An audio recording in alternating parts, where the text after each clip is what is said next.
What is good, YouTube? It is good to be back. Yo, boys, back at it again. Dinosaur Godzilla guy back at it again with another video. Now, this is my first time recording in a little bit, so I might be rusty, but I'm gonna try. So anyway, I seen this one community post from ReapingSucho where it's like, who would win?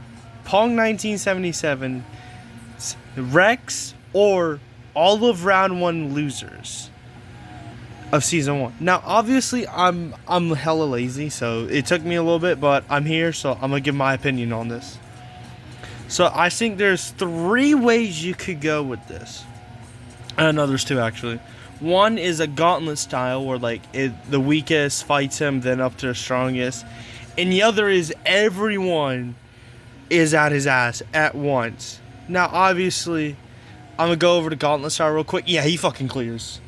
If he gets time to heal in between, he negs the first 5 of the 16 because they got no feats.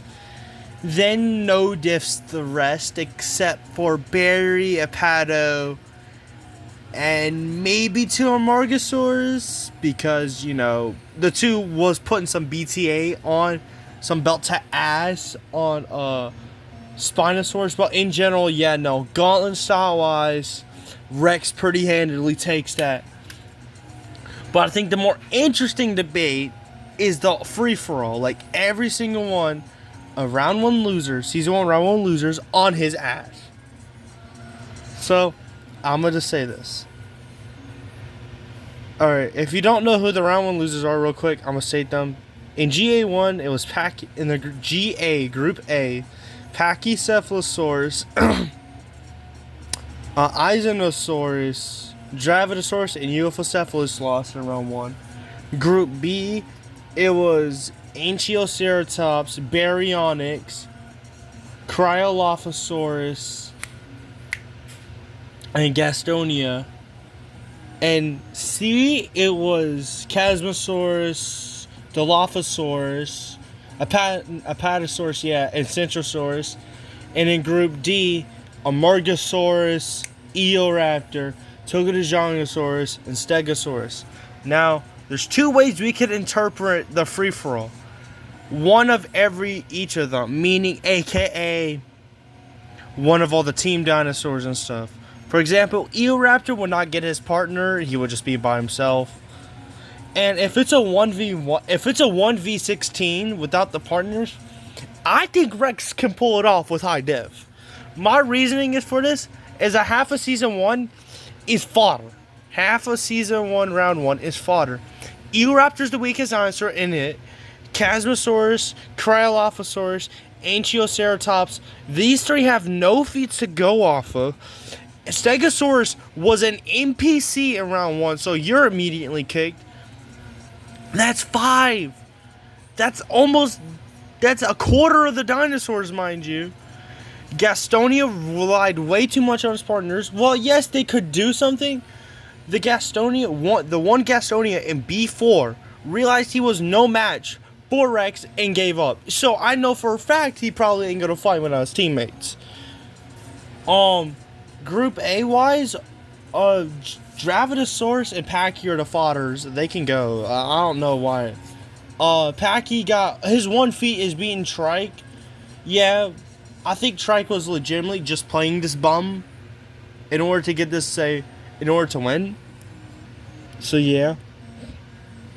Group C, Chasmosaurus, fodder. I mean, a lot of them are fodder or just don't have feats. Or have a lot of feats to prove it. But I will say there's 3 in particular I would like to discuss. First of all, is Baryonyx. Barry threw Ankylosaurus a fucking mile away, probably.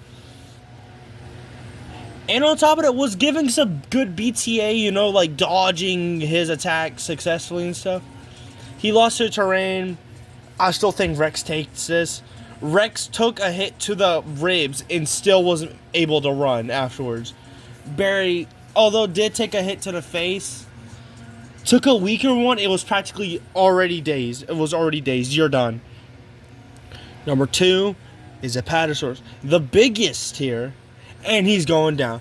Obviously, his throwing a sword pelta around 1 is very impressive and stuff. And I will say this, it's pretty impressive that he threw sword pelts on that, but his durability is cheeks.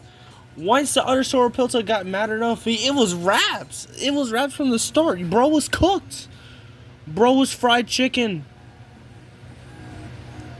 And number 3 might surprise you a little bit here. But I've got Amargasaurus. Now Amargasaurus, both of them were putting some BTA, some belt to ass on Spinosaurus, who was a finalist, by the way. But I will say this though, Spinosaurus was really reckless and was not paying attention, and once he understood the attack, he immediately no-diffed the fuck out of them. But I'd still think there's a possibility they could do something. But in general, if it's peak health plus all feats of Season 1 Dinosaur Battle World Championship, Pong's Rex, I think he can pull it off high diff. Now, there's one more solution. Every team dinosaur gets their partner, and yeah, Rex is fucked. I'm gonna be for real. He's gonna get overwhelmed quick. Again, most of the fodder is fodder still. 2 Amargasauruses is already big danger. You're already getting cooked. Then you add the 3 Gastonias. You're fried, my bro. Bro is gonna die mid-high def. But in general, yeah, I'm going with Rex more times than not, because unless you're including every partner's dinosaur partner, then Rex is gonna win. And the post didn't show the team dinosaurs having their team, so I'm going with Rex. Extreme high diff more often than not. However, if it was, I'm gonna say my opinion, Gauntlet style, Rex low diffs at best. Most of them are fodder, so he's soloing. If it's a free-for-all, Rex mid-high diffs, because of the fact that half of them are fodder. Or in the 3 that he can kill are all shitty durability-wise, so yeah, no. And if it's every partner dinosaur has their partner, Rex is getting high diffed, because Rex is going to take that abuse, come back up, and actually, he's probably going to kill like half the dinosaur, more than half. But in the end, I still think there's too much numbers, and they have more than enough weapons to keep him busy enough. So yeah, Rex is going to die high def. But overall, those are my thoughts on this discussion. Reaping Sucho, those are my thoughts on this part. So if you want to comment, tell me if I'm fucking stupid or anything. I didn't mention half of Season 1 because Season 1 Round 1 losers, because they're either irrelevant or just not interesting enough to discuss. But anyway, those are my thoughts on this debate. If you like this content, you like me yapping about bullshit, like, comment, subscribe, and check out the social media, which is none. I'll see y'all in the next one.